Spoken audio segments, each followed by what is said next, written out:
Hello, ladies and gentlemen. I'll be honest, I went and I binge watched some at the movie theater. Wish they had treadmills at it. Future business idea for somebody, probably. But let me just say this. I think that going on this two or three movies here all at once, if they do lock everything back down and say there's a stronger strain coming out, okay. Tried to find it on the internet like they say they can, and goes through like home box office, something or else, and you pay a little bit less than a movie ticket because you're at home or something else, littler screen. On the Wonder Woman 1984, didn't work. So I had to choose which movies I could see strategically on this one day. So I went out, got there. Movie theater was all to myself. Got a little private one right down the road, privately owned. Almost all those are gone. Nobody's going to movies anymore. So much else to do. But let me give you this movie review on The Honest Thief. I will say, honestly, I think it should be up for Best Picture. I think it should have at least one of the actors in it nominated, if not two. And I know you can't really sweep a movie and get Best Actor, Best Actress, Best Supporting Actor and Actress. I think that it really was that well thought out. I think the choreography for choosing everything was really great. I think the cinematography, people would look at it and be like, it doesn't have the flash, it doesn't have the great colors in the background of like a superhero movie. It doesn't have the epic sky moving like a drone coming through or something else, and the panoramic views and everything that people are so much wanting of. But I think this is a true diamond in the rough, completely unsung. I think Liam Neeson is beyond everything out there. And he has a role where it does play off of his previous acting experiences in a lot of his kind of more action situations. It shows, and I am familiar with the case, when it shows them backing away and showing him coming full on at the camera, he seems to have actually taken the walk of the person. He seems to have actually taken a little bit of that mannerism of the person. He embodies it very much, especially in the bigger, wide open scenes where it's two or three people together and everything. He does seem to embody the situation of how he was kind of bored with life a little bit and needed to have a thrill of it. And it brought the specialized dimensions to it. I think he really did show the frustration over how he was named the In and Out Bandit, which is something that they do in the FBI in places to try and play upon what was the psychological profile. The psychological profile was that he was a very straight, providing family man. They just missed that he was military over it. And I think that even shows in there with it, with how much they didn't really look at it, take anything for it or anything, and looking at him seriously even when he wanted to turn himself in. I think the choosing of the agents was very good in their camaraderie. I'm sure looking back over it in 3 or 5 years, there'll be some way of saying that there was a problem in it. I think the actress that they used for his love situation in it was very much to how it needed to be. And I know a lot of people out there have said it's a little downplayed, it's a little low key or something else.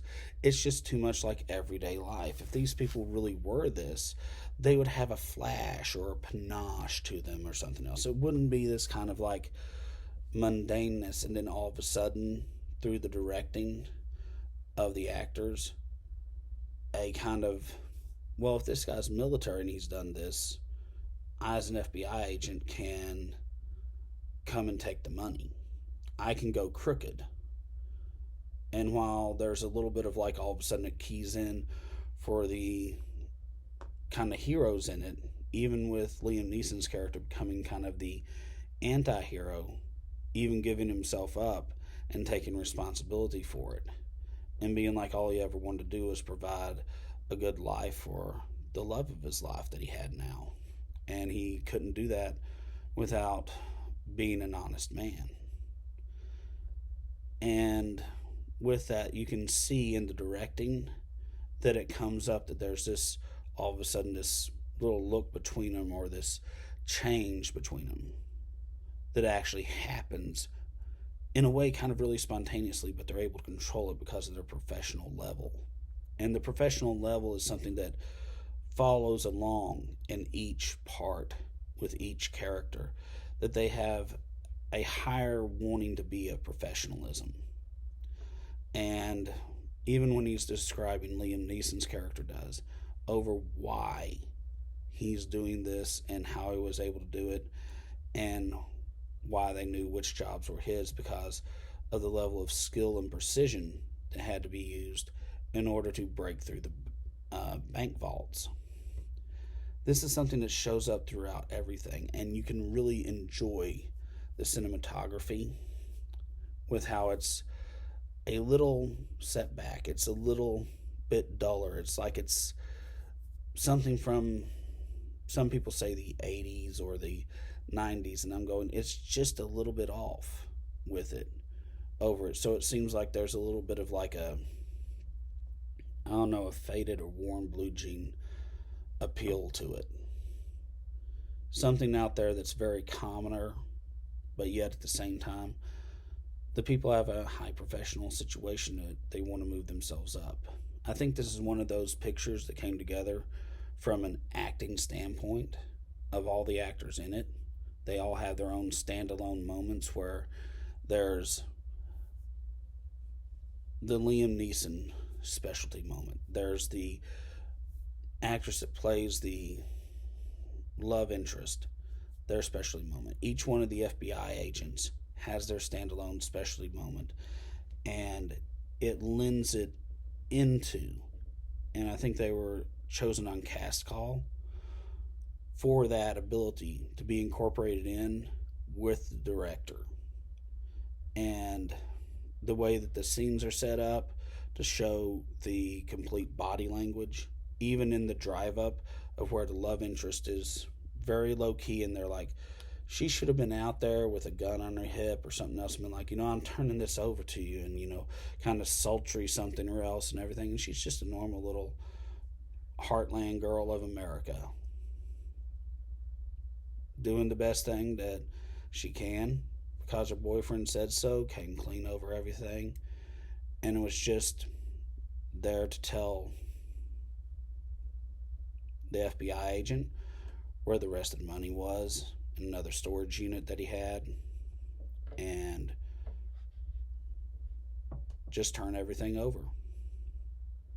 Nothing flashy, nothing glamorous, and very much follows with how it was on court TV when the person pulled up and turned over the money. In all, I think this is a definitely good watch movie, and probably should be considered for Oscars in some situations, simply because of how much they kept to the story, didn't over sensationalize, and the actors really did kind of embody the personas of each one of the characters in it. And I understand that this will only appeal to people that are kind of like in a crime situation. buff. They like the crime dramas and everything else. So it didn't really get all the probably the press it should, as far as like people coming and seeing it, because it is a genre specific movie. But in all of it, it is absolutely wonderful. And I have to probably say, for everything that I could say off of it, with it being historically so accurate, I give it a 9.5. Enjoyment wise, I would say it's probably 8.7 to 9 if you're a crime person, if you like those police movies and everything else. If not, I'd say how anybody can kind of sit through The Godfather and watch it. Everybody could sit through The Godfather and watch it and say they like something of it. And this is Colin Dawson with Lockdown Movie Reviews of The Honest Thief. Like and subscribe.